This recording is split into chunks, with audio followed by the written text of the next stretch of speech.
between Mohammed and the presidential candidate of the People's Democratic Party (PDP), Atiku Abubakar, to woo him. He had complained to the national chairman of the party, Senator Iyorchia Ayu, that Atiku sidelined him by refusing to see him following the presidential primary after he visited other aspirants, adding that Atiku is allegedly working against his re-election bid in the state. The Bauchi governor, who is the vice chairman of the Atiku Campaign Council in the Northeast, also alleged that Atiku picked campaign coordinators from his state without consultation with him. Speaking before a closed-door meeting, Governor Mohammed, who said he shared a lot in common with them and he is supposed to be with the G5, but they excommunicated me. Addressing newsmen shortly after their closed-door meeting, Governor Wike said they were in the state on a solidarity visit to Governor Mohammed, but did not reveal the outcome of the meeting. And on the absence of Oyo State Governor, Mr. Wike said Makinde is out of the country.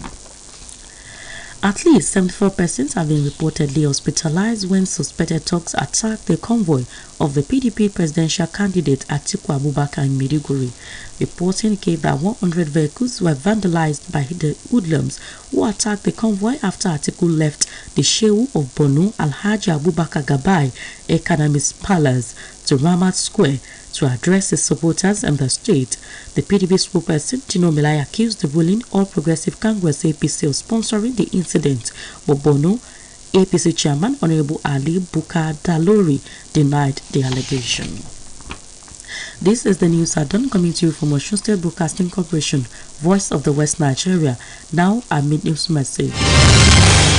Nigeria can be model to countries in Africa and other parts of the world if Nigerians can come together to harness its potentials. Patriotism. The man who set his 5 stepchildren ablaze, Mr. Joseph Ojo, says he carried out the action because the children joined their mother to beat him. Ojo spoke when he was paraded at the police headquarters in Akure, the Ondo state capital, claiming he has been married to 4 women and had 10 children. The suspect, who denied strangulating his first wife, said he was starved of food even though he provided money.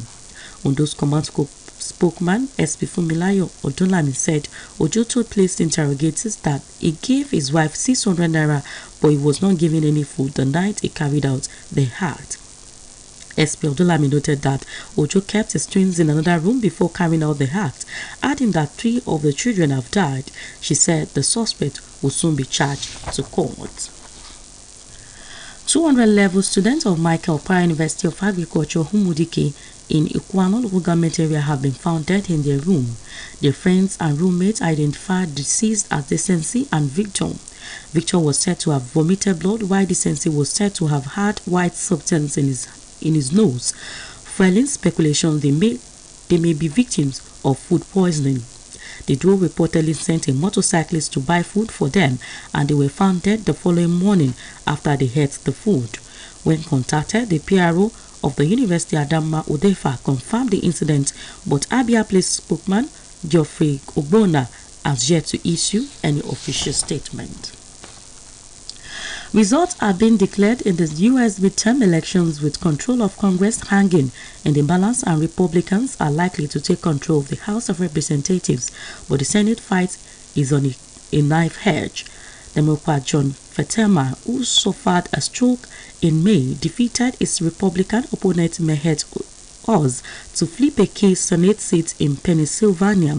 However, the results of 4 tight races that will decide the contest have yet to be called in Georgia, Nevada, Wisconsin, and Arizona. If Democrats lose control of either chambers of Congress, Republicans will be able to block President Joe Biden's agenda. In Kentucky, voters rejected an amendment that would have removed abortion right from the Constitution. Meanwhile, Florida's Republican Governor Ron DeSantis, a possible 2024 presidential contender, has won a large victory to stay in office.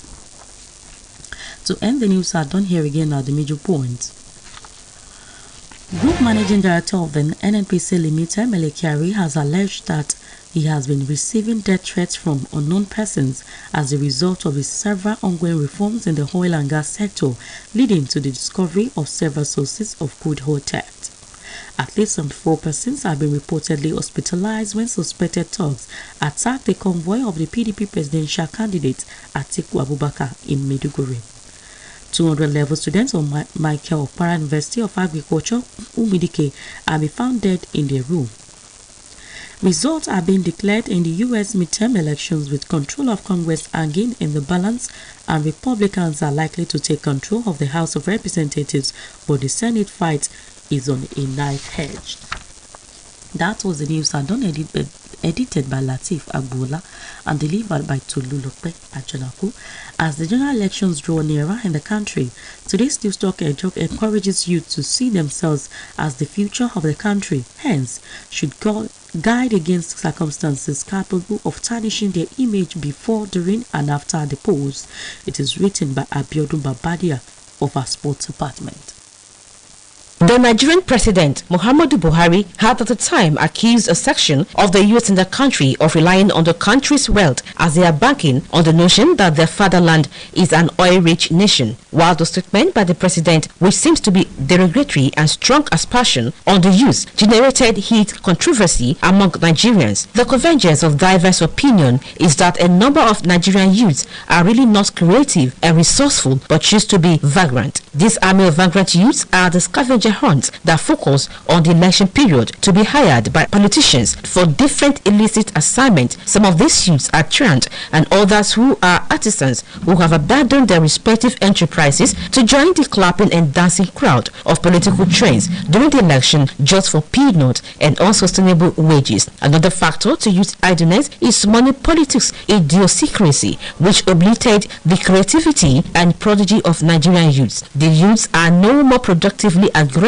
as they are inebriated by the money-bagged politicians whose motive in politics is the use of political office as catalyst for gaining access to public treasuries to loot for personal aggrandizement. Now that presidential and national assembly elections are fast approaching, it is pertinent for youth to understand that politics is not an industry for investment. Neither is it also a business for absorbing the indolence, but a platform where erudition and patriotism are expressed in service to humanity. The youth should therefore resist the temptation of being jobbers for vote buying for politicians and focus on ways to realize their potentials of successful entrepreneurs through hard work. It is equally important for the youth in the country to shun thuggery and several other unwholesome errands for politicians during and after the elections, as these are capable of putting their future in jeopardy. It is high time Nigerian youth equip themselves in sustainable enterprises that will insulate them from abuse by politicians who use them to rig elections. It is imperative that Nigerian youths are conscious of the fact that an aspirant willing to buy his way into any political office does not have their interests at heart, but only aspiring for political office for personal gains. As elections are drawing nearer in some southwest states and other parts of the country, Newstalk encourages Nigerian youths to see themselves as the future of the country and guide against any activity that could tarnish their image. While Newstalk salutes the Bring Behind Not Too Young to Rule bill passed by the National Assembly and assented to by President Muhammadu Buhari in order to make Nigerian youths take the pride positions in governance, it is necessary that the Nigerian youths embrace the laudable law by developing their intellectual capabilities for enterprise in order to take the driver's seat in the affairs of the country. Inasmuch as Newstalk is not discouraging the Nigerian youth from taking part in politics, it is very important for them as future leaders to be responsible and must not be idle or see politics as a shortcut to corner the rights of the nation. Newstalk equally advises politicians to demonstrate patriotism in governance and desist from corrupting the public morality by engaging the youth in illegal conduct of vote buying during the election. All the stakeholders in the management of youths are also charged to evolve mechanisms that will properly guide the psyche of the youth to self-reliance. That Newstalk stressed the need for Nigerian youth to see themselves as the future of their country.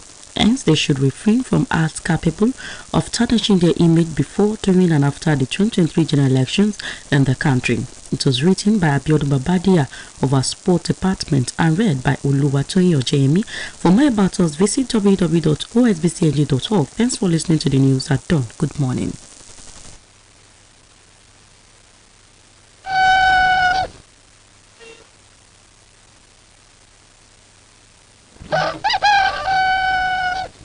ìròyìn ní kùtù àìrè rédíò Ọ̀ṣun. Ìròyìn ní kùtù àìrè o lórí rédíò Ọ̀ṣun. Ìròyìn tó yẹ kóró, ẹ̀kọ́ tó múnádóko, ta ní kí ẹ wá gbọ́ o lórí rédíò Ọ̀ṣun. Ẹ kú ojúmọ́, ìròyìn ní kùtù àì. Abíọ́lá Adédòkun oníròyìn. Ṣáájú ẹgbọ́ kókó tó wà nínú ìròyìn ọ̀hún. Olùdarí àgbà àjọ NNPC ti sọ pé àwọn tó ń jalè epo ń lépa ẹ̀mí òun. Ọ̀gọ̀rọ̀ àwọn èèyàn tí wọ́n fura sí bí oníjàgídíjàgan ti kọlu ọkọ̀ tó bá Aláàjì Àtíkù kọ́wọ́rìn ní Mẹ̀dùgùrì. Àwọn akẹ́kọ̀ọ́ méjì nílé ẹ̀kọ́ fásitì ni wọ́n bá òkú wọn nínú yàrá wọn. Nǹkan ò tí ì sarajọ gẹ́gẹ́ bí èsì ìdìbò ìdajì sáà nílẹ̀ Amẹ́ríkà ti ṣe tẹ̀rẹ̀. Ìròyìn ọ̀rẹ́ lẹ́kùnrẹ́rẹ́. Olùdarí àgbà àjọ NNPC ọ̀gbẹ́ni Mele Kyari ti sọ pé àwọn kan ti ń lépa ẹ̀mí òun látàrí ọ̀kanòjọ̀kan àtúntò tó ń lọ lọ́wọ́ láìka epo rọ̀bì, èyí tí wọ́n kẹ́fìn ọ̀pọ̀lọpọ̀ àwọn tó jalè epo. Èyí ni alága àjọ ICPC ọ̀jọ̀gbọ́n Bọ́lájí Ọwásànyè sọ di mímọ̀ pé orílẹ̀-èdè yìí pàdánù ìdá 60 nínú ìdá 100 owó tó yẹ kó pa wọlé tí ọwọ́ àwọn tó ń jalè epo níbi ètò ọlọ́jọ́ kan tí ó wà fún àkóyawọ́ èyí tí ìgbìmọ̀ tẹ̀kútù ilé aṣojú-ṣòfin ilẹ̀ yìí lórí ìgbógun ti ìwà jẹgúdújẹrá ṣe àgbékalẹ̀ rẹ̀ ni wọ́n ti sọ eléyìí tó sì ní dídòlà ẹ̀mí òun kò nítumọ̀ nítorí pé gbogbo èèyàn ni yóò kú lọ́jọ́ kan. Ọ̀gbẹ́ni Kyari sọ pé iléeṣẹ́ náà ti rí ẹgbẹ̀lẹ́gbẹ̀ ayédèrú ibùdó ìfọpo láti bí oṣù mélòó kan sẹ́yìn títí kan ọ̀pá epo tí wọ́n gbà gbọn epo níbòmíì. Gẹ́gẹ́ bó ti ṣe wí, ọ̀pọ̀lọpọ̀ owó ni wọ́n pàdánù rẹ̀ látàrí ọ̀kanòjọ̀kan ìṣọwọ́ ṣiṣẹ́ àwọn tó ń jí epo ọ̀hún gbọ́n, pẹ̀lú àfikún pé lọ́pọ̀ ìgbà àwọn iléeṣẹ́ epo gan kì í ra epo láwọn ibi tó ti yẹ. Iléeṣẹ́ ààrẹ ti gbé ìgbésẹ̀ lórí ìṣẹ̀lẹ̀ omíyalé tó ṣẹlẹ̀ nípínlẹ̀ Bayelsa àti ìhà tí mínísítà fún ohun amáyédẹrùn, ìdènà ìjàmbá àti ìdàgbàsókè amúlòdùn sí Sàjíà Umar Farouk kọ sí bí nǹkan ti ṣe rí. Àrántí pé lákòókò ìpàdé ọlọ́sọ̀ọ̀sẹ̀ yìí tí ẹ̀ka ìbáraẹnisọ̀rọ̀ níléeṣẹ́ ààrẹ gbàlejò rẹ̀ ní ilé ìgbé ààrẹ ni ó ti fèsì sí àwọn ọ̀rọ̀ kan tí olóyè Edwin Clark àti gómìnà Dúyèdèrè lákòókò ìpàdé lọ́kànjọ̀kan sọ, pẹ̀lú àlàyé pé ìpínlẹ̀ Bayelsa kò sí lára àwọn ìpínlẹ̀ 10 tí ìṣẹ̀lẹ̀ omíyalé ṣẹlẹ̀ sí. Mínísítà náà ṣàlàyé pé ohun tó ń bójú wò ìhà tí àwọn èèyàn kọ sí ìṣẹ̀lẹ̀ náà, èyí tó ní ọ̀pọ̀ pè fún ìpòwéfipò lòun lórí ọ̀rọ̀ ọ̀hún. Nígbà tó ń fèsì sí ọ̀rọ̀ náà, olùdámọ̀ràn pàtàkì fún ààrẹ lórí ètò ìròyìn àti polongo Malam Garba Shehu fi àìdùnnú rẹ̀ hàn lórí bí nǹkan ti ṣe rí nípínlẹ̀ Bayelsa. Ó ròyè pé ìpè fún kí mínísítà ó kọ̀wé fipò lẹ̀ lórí ọ̀rọ̀ tó sọ kò dára rárá. Gómìnà ìpínlẹ̀ Bauchi ọ̀gbẹ́ni Bala Muhammed ṣe sọ gbangbangba fún àwọn gómìnà 5 kan: gómìnà Nyesom Wike tìpínlẹ̀ Rivers, gómìnà Ṣèyí Mákindé tìpínlẹ̀ Ọ̀yọ́, gómìnà Samuel Ortom tìpínlẹ̀ Benue, gómìnà Okaeze Ikpeazu tìpínlẹ̀ Abia àti gómìnà Ifeanyi Ugwuanyi tìpínlẹ̀ Enugu pé wọ́n fi sáà kejì wọn ṣeré. Àwọn gómìnà 5 ọ̀hún ni wọ́n dúró lórí aáwọ̀ tó wà láàrin Muhammed àti olùdíje fún ipò ààrẹ lábẹ́ àṣẹ ẹgbẹ́ òṣèlú PDP Alhaji Atiku Abubakar. Ó ṣàlàyé pé ohun tí ń bá alága ẹgbẹ́ òṣèlú náà nílẹ̀ yìí Sẹ́nẹ́tọ̀ Iyorchia Ayu pé Alhaji Atiku ló gba ohun tó sì ti ẹgbẹ́ kan nítorí pé ó kọ̀ láti rí òun látàrí ìdìbò abẹ́lé ààrẹ lẹ́yìn tó ti kàn sí àwọn olùdíje míì, pẹ̀lú àfikún pé Alhaji Atiku fẹ̀sùn kàn pé wọ́n ń ṣiṣẹ́ tako èròǹgbà títún yàn nípínlẹ̀ náà. Gómìnà ìpínlẹ̀ Bauchi tó jẹ́ igbákejì alága ẹ̀kọ́ ìpolongo Alhaji Atiku lápá ìlà oòrùn àríwá tún fèsì hàn pé Alhaji Atiku wọn olùdarí ètò ìpolongo láti ìpínlẹ̀ rẹ̀ ló mú láìkàn sí òun bíi tí wò kó mọ̀. àwọn èèyàn mẹ́rìnléláàádọ́rùn-ún níròyìn fi yé ni pé wọ́n dèrò ilé ìwòsàn nígbà tí àwọn tí wọ́n fura sí bí oníjàgídíjàgan ṣe kọlu ọkọ̀ tó bá olùdíje fún ipò ààrẹ lábẹ́ àṣẹ ẹgbẹ́ òṣèlú PDP Alhaji Atiku Abubakar kọ́wọ́rìn ní Maiduguri. ìròyìn fi yé ni pé ọkọ̀ bíi 100 làwọn oníjàgídíjàgan ọ̀hún bàjẹ́ lẹ́yìn tí Alhaji Atiku kúrò ní ààfin Shehu Borno Alhaji Abubakar Garba tó jẹ́ pẹ̀lú bí wọ́n ṣe lọ sí gbàgede Ramat láti bá àwọn alátìlẹyìn wọn sọ̀rọ̀.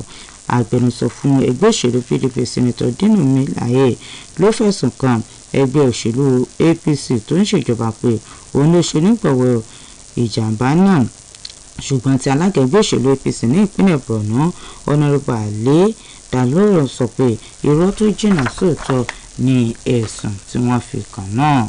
ìròyìn ní kùtù àlóńdẹ́sẹ̀ ti gbọ̀yìn láti rédíò Ọ̀ṣun alórèwọ̀wọ̀run Nàìjíríà. ẹgbẹ́mọ̀ ta ni fún yín orílẹ̀-èdè Nàìjíríà ló lè di àwòkọ́ṣe nílẹ̀ Áfíríkà àti yíkáàkiri àgbáyé tí àwọn adarí àtàwọn èèyàn rẹ̀ bá ṣohun tó yẹ, nítorí náà kò pa tirẹ̀. ọkùnrin kan tó dáná sun àwọn ọmọ ìyàwó rẹ̀ 5 ọ̀gbẹ́ni Joseph Ojo ti sọ pé òun wu ìwà náà nítorí pé àwọn ọmọ náà darapọ̀ mọ́ ìyá wọn láti dìjọ náà òun. ọ̀gbẹ́ni Ojo sọ léyìí nígbà tí wọ́n ṣàfihàn rẹ̀ lólú iléeṣẹ́ ọlọ́pàá tó wà ní Àkúrẹ́ tí ṣolúìlú ìpínlẹ̀ Ondo tó sì ní òun fẹ́ ìyàwó náà pẹ̀lú ọmọ 5 tó sì ní ọmọ 10 báyìí. ẹni tí wọ́n fura sí ọ̀hún tó sọ pé kò sí ohun tó jọ pé òun fún ìyàwó àkọ́kọ́ lọ́rùn pa sọ pé kò fún òun láàyè kò fún òun lóúnjẹ kódà tí òun bá fowó rẹ̀ sílẹ̀ pẹ̀lú. agbẹnusọ fún iléeṣẹ́ ọlọ́pàá ìpínlẹ̀ Ondo arábìnrin Fúnmiláyọ̀ Ọdúnlámì sọ pé ọ̀gbẹ́ni Òjó sọ fún iléeṣẹ́ ọlọ́pàá lákòókò tí wọ́n fọ̀rọ̀ wá lẹ́nu wò pé òun fún ìyàwó òun ní 600 náírà ṣùgbọ́n tó pọ̀ láti fún òun lóúnjẹ alẹ́ yìí ló mú inú bí òun tóun sì wu ìwà tó ń wù ọ̀hún. arábìnrin Ọdúnlámì wòye pé ọ̀gbẹ́ni Òjó kó àwọn ìbejì rẹ̀ sí yàrá míì ṣáájú kó tó hùwà àìtọ́ náà pẹ̀lú àfikún pé 3 nínú àwọn ọmọ náà ló gbẹ̀mí ó ní láìpẹ́ ni wọn yóò gbé ọkùnrin ọ̀hún lọ sí ilé ẹjọ́.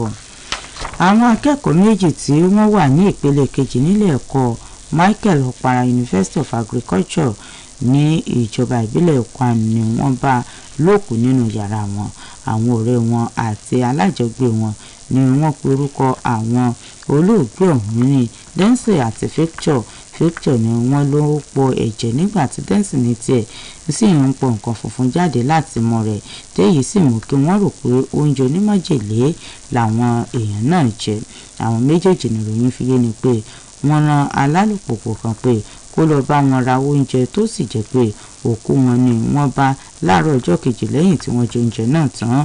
nígbà tí wọ́n kàn sá lókòrò ilé ẹ̀kọ́ ọ̀hún ọ̀gbẹ́ni Àdàmá Òdefa fi ìdí ìṣẹ̀lẹ̀ náà múlẹ̀ ṣùgbọ́n tí agbẹnusọ fún iléeṣẹ́ ọlọ́pàá ìpínlẹ̀ Abia ọ̀gbẹ́ni Godfrey Ogbonna kò tí ì sọ nǹkan nípa rẹ̀. àwọn tọ́rọ̀ kàn ti kéde èsì ìdìbò ìdajì sáà nílẹ̀ Amẹ́ríkà èyí tí kò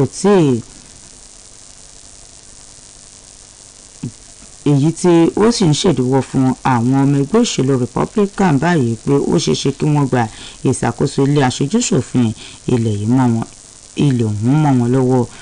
John Fehmer tẹgbẹ́ òṣèlú Democrat tó ń fojú winá rọpárọsẹ̀ lóṣù karùn-ún ló fẹ̀yìn akẹgbẹ́ rẹ̀ láti inú ẹgbẹ́ òṣèlú Republican Mahmoud Bello níbi ìjókòó ilé aṣòfin àgbà ilẹ̀ náà. bákan náà ni èsì àwọn ibi 4 tó ṣe kókó tí yóò sọ ìgbàgbọ́ àwọn olùdíje ni wọn kò tí ì rí àwọn agbègbè ọ̀hún báyìí nínú èyí tí a ti rí Georgia, Arizona àtàwọn ibòmíì tí ẹgbẹ́ òṣèlú Democrat bá pàdánù ilé aṣòfin náà. àwọn ọmọ ẹgbẹ́ òṣèlú Republican yóò dí ààrẹ Joe Biden lọ́wọ́ nípa àfojúsùn rẹ̀ láti ṣe ìgbésẹ̀ tó fẹ́ gbé. wàyí o gómìnà Ron DeSantis tó jẹ́ ọmọ ẹgbẹ́ òṣèlú Republican ní Florida tó fẹ́ díje fún ipò ààrẹ lọ́dún 2024 ló ní ìdìbò tó pọ̀ jùlọ ní agbègbè rẹ̀ tó sì jẹ́ pé èyí fún láǹfààní láti gba agbègbè náà sọ́wọ́ ara rẹ̀. lẹ́ẹ̀kan sí ẹgbẹ́ òkùnkùn inú ìròyìn yìí olùdarí àgbà àjọ NNPC ọ̀gbẹ́ni Mele Kyari ti sọ pé àwọn kan ti ń lépa ẹ̀mí òun látàrí ọ̀kanòjọ̀kan àtúntò tó ń lọ lọ́wọ́ lẹ́ka epo rọ̀bì èyí tí wọ́n kẹ́fìn ọ̀pọ̀lọpọ̀ àwọn tó ń jalè epo. àwọn èèyàn 24 ni ìròyìn fi erin pé wọ́n dèrò ọ̀run nílé ìwòsàn wọ́n di èrò ilé ìwòsàn nígbà tí àwọn tí wọ́n fura sí bí oníjàgídíjàgan ṣe kọlù sí ọkọ̀ tó bá olùdíje fún ipò ààrẹ lábẹ́ àṣẹ ẹgbẹ́ òṣèlú PDP Alhaji Atiku Abubakar kọ́wọ́rìn ní mẹ̀tùpẹ̀rẹ̀. àwọn akẹ́kọ̀ọ́ méjì tí wọ́n wà ní ìpele kejì nílé ẹ̀kọ́ Michael Okpara University of Agriculture tó wà ní Umudeke níjọba ìbílẹ̀ Ìkwánu ni wọ́n bá lòkù nínú yàrá wọn tí wọ́n sì ní ó ṣeéṣe kó jẹ́ pé májèlé làwọn èèyàn náà jẹ. àwọn aláṣẹ tọ́rọ̀ kàn ti kéde sí ìdìbò ìdajì sáà nílẹ̀ Amẹ́ríkà èyí tí wọn kò tí ì mọ ibi tí orí ń bọ́nù rè fún ẹgbẹ́ òṣèlú Republican pẹ̀lú bó ṣe gba ìṣàkóso ilé aṣojú-ṣòfin ilẹ̀ ọ̀hún. èlòkùn ìròyìn ní kóòtù àìlàtìfù àgbọ̀lá lólóòtú Abíọ́lá Adédòkun ló mú wá sí tìgbọ̀yìn gẹ́gẹ́ bí ìdìbò gbogbogbò orílẹ̀-èdè yìí ti ṣe súnmọ́ lé èrò tiwa tò nígbà àwọn ọ̀dọ́ níyànjú láti rí ara wọn gẹ́gẹ́ bí ọjọ́ iwájú ilẹ̀ yìí tí wọ́n sì gbọ́dọ̀ ṣọ́ra fún ohun tó bá lè ta àpò sí aṣọ àlọ́jọ́ iwájú wọn ṣáájú lákòókò àti lẹ́yìn ìdìbò tó ń bọ̀ lọ́nà ọ̀hún. Àbíọ́dún Bàbádé àtẹ́ka ìròyìn eré ìdárayá ní iléeṣẹ́ yìí ló pèrò tiwa náà ẹ bá wa kálọ.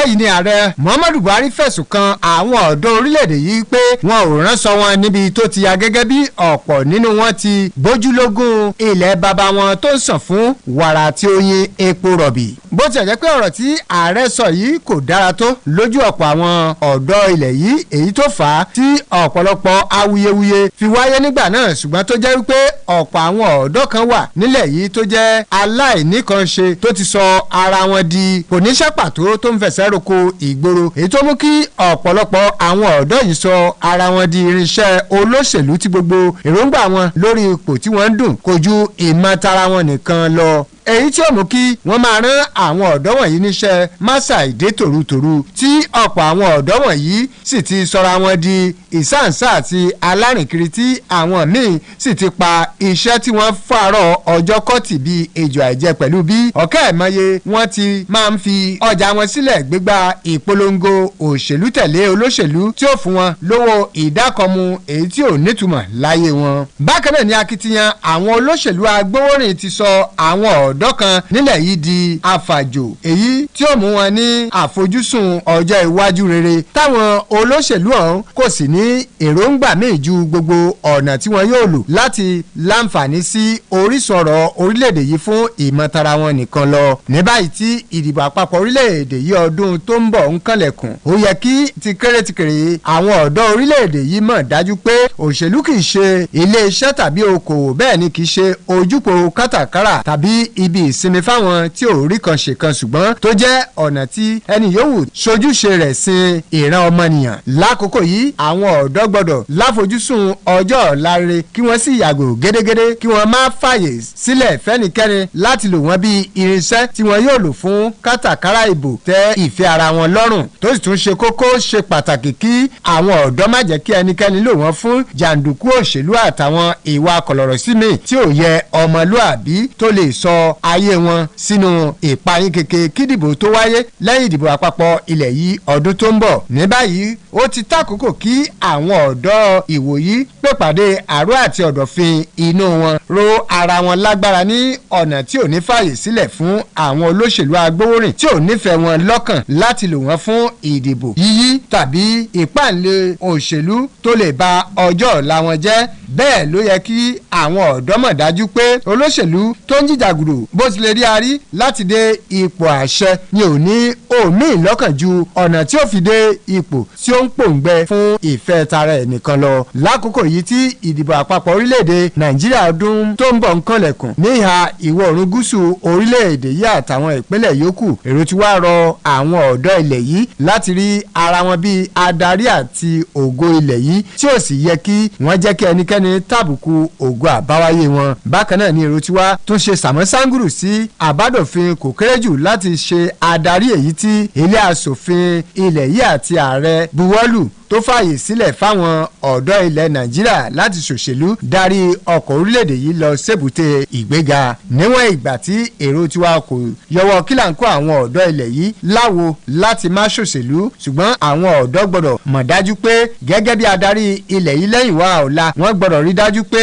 wọn ò fira wọn sípò ọ̀lẹ afàjò alápámọ́ṣiṣẹ́ gẹ́gẹ́ bí wọ́n ti gbọ́dọ̀ níṣẹ́ lọ́wọ́ èyí tí ò ní mú wọn yọ̀ǹda ara wọn sílẹ̀ bí irinṣẹ́ èṣù nípa ṣíṣẹ̀bùrú ọ̀rọ̀. Èrò tí wàá tún gbà wọn olóṣèlú àsìkò yìí nímọ̀ràn láti jẹ́ olóòótọ́ àti olódodo ọmọ ilẹ̀ yìí àtàtà pẹ̀lú yíyàgò fún gbogbo ìwà àparùtù tó lè sọ àwùjọ ilẹ̀ yìí ní súná burúkú tí ó ba ọmọlúàbí wọn jẹ́ nípa gígùnlé àwọn ìwà ìbàjẹ́ taburabo ṣàparùtù ìbò lákòókò ìdìbò tàbí hùwà jàǹdùkú ọmọ gànfẹ́. Lákòótán èrò tí wàá rọ gbogbo àwọn tọ́rọ̀ kàn lórí àkóso àwọn ọ̀dọ́ orílẹ̀-èdè yìí láti bójútó àwọn ọ̀dọ́ ilẹ̀ yìí dáadáa nípa títọ́ wọn sọ́nà tí ó darí wọn sọ́nà àṣeyọrí tí wọn yóò fi jẹ́ olóòótọ́ olódodo àti ẹni tó ṣe fọkàn tán nílẹ̀ bàbá wọn.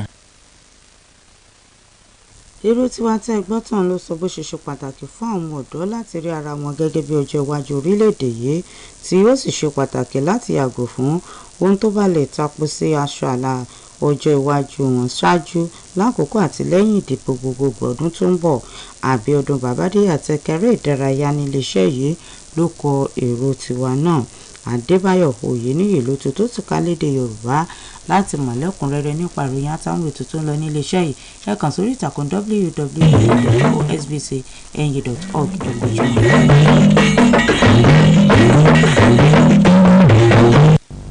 Ọ̀kan ṣoṣo àjàyẹ̀kú tí mo gbọ́ kìjikìji 104.5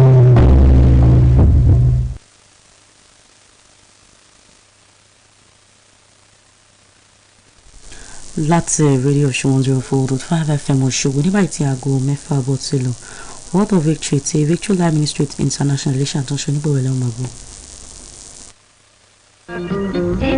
tí mo ti lò ní ọlọ́run jàre máa bá mi lọ.